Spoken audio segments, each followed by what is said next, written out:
gone together in some way, whether or not they're legally tied to each other or in rumor tied to each other, that you're just kind of following around, that makes this one really complicated. And I think that's where the 2 hours for us really helps, because we're able to sort of, we're able to lay it out kind of in time so that you can see as things occurred and then go back to kind of answer some of the questions that we didn't know. So it hopefully makes it make more sense for the person watching it, because it's so many people to keep track of. It's so many cases to keep track of. What goes with what? I mean, what are the questions left to be answered, right? Because there's so many different moving parts of the story. So it's easy to get lost in the chaos of it as we've been covering it.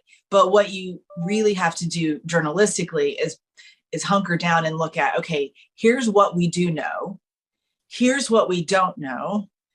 Are these questions going to be answered? And then here are the questions that may never be answered, right? And kind of separate things out, organize it that way, just to keep track of what's being investigated. It's the Mallory Beach case, right? So that we kind of lay out what they were doing leading up to the boat crash, what happened on the night of the boat crash, the aftermath of the boat crash, and then what happened after there was this double murder that happened in their community that then brought the boat crash back into the attention of everyone again, which, I think the boat crash was brought up because that name was associated, Paul Murdoch's name was associated with the boat crash.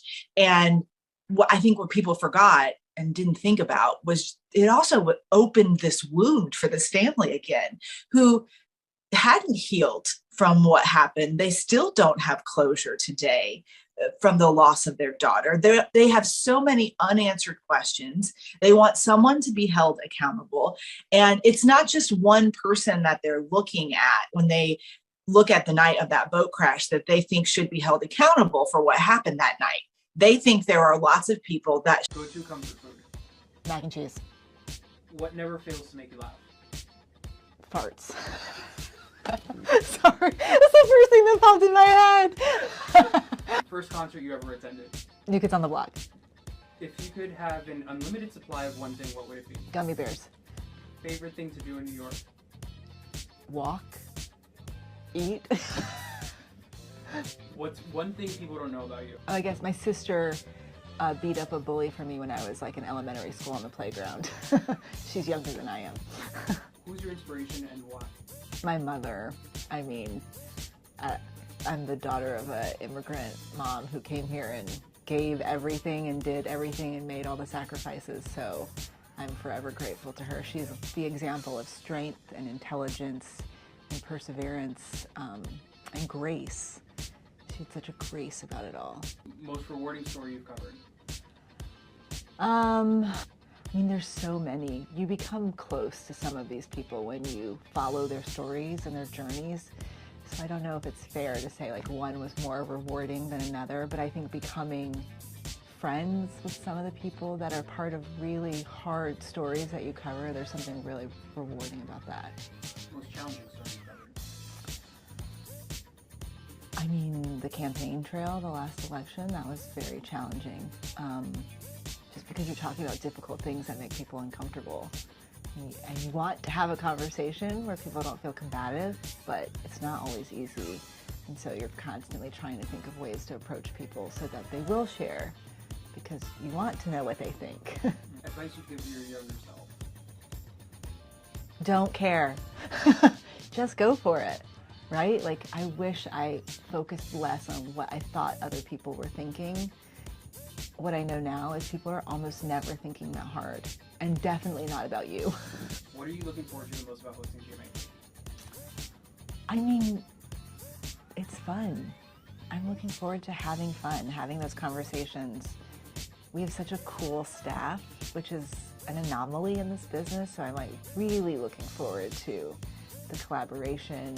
Hey guys, Evie Pilgrim here. We are in Minneapolis, Minnesota for Super Bowl 52, and we are inside the Pepsi Generations pop-up. They have all kinds of things that have been associated with Pepsi over the years that are allowing fans and people who are coming here to visit to kind of see for themselves. The first thing we wanted to show you guys, this is Jeff Gordon's car if you're a NASCAR fan.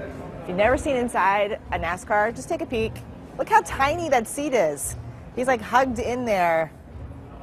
I guess that's all for safety reasons, but there's nothing else in that car with him beside the wheel. I mean, it is like tight space. You wonder why the NASCAR drivers are, so many of them are smaller men, and it's because they have to fit inside of that there. The other really cool thing that they have here for people to try is this virtual reality that actually takes you through some of those iconic Pepsi commercials over the years. And we're just going to give you a peek of it, hopefully. Let's see. So you put on the virtual reality goggles. And then this is in, and you just follow these dots, and on the screen there you can see kind of what happens as you click through. I think the car, you have to look for the dot next. Oh, there it is. Sorry. You would think I could find these faster. But it takes you through this whole experience, the car, and then hopefully here in a minute we'll see. There we go. But you can see on that screen exactly what I'm seeing in these goggles here.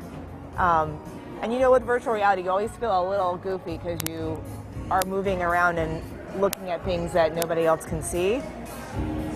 But you guys get the basic idea of how this goes. I'm gonna wait for this. There's one more commercial scene that it takes you to that I wanna show you guys that I think will be really cool.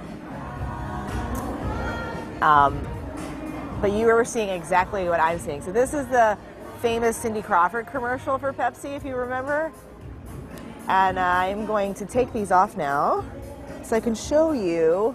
Oh yeah, sorry. So you can see the goggles are gone and now the screen's like all confusing. But here, inside of this pop-up, they actually have that scene from the commercial you just saw through virtual reality here for you to actually see and experience yourself. And they've got some of the other commercials from over time, those iconic ones that we all remember, the Ray Charles, the Cindy Crawford, all of that here. But you can actually like hang out on this set. This is a recreation of that set. My favorite thing that they have here is this Purple Rain. And we're in Minnesota. This is home of Prince. And so it only makes sense that they would have something to honor him here.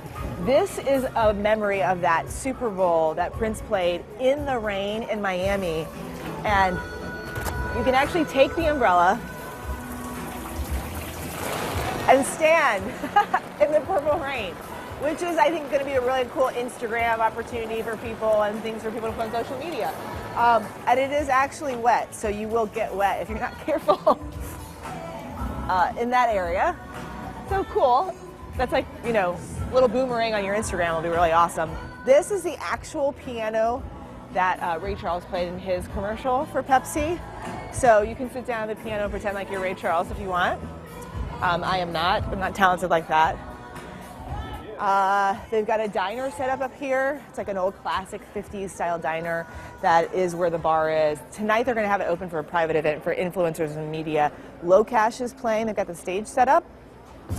So a lot of fun things. It's going to be open to the public tomorrow if you guys want to check it out. If you're in Minnesota, definitely a fun experience that you can whip through really quickly, and it's a little bit off the beaten path of the Super Bowl live, and it's inside where it's warm. All good things when it's really cold outside. We, of course, will bring you much more from here at Super Bowl 52. Have a good day, guys.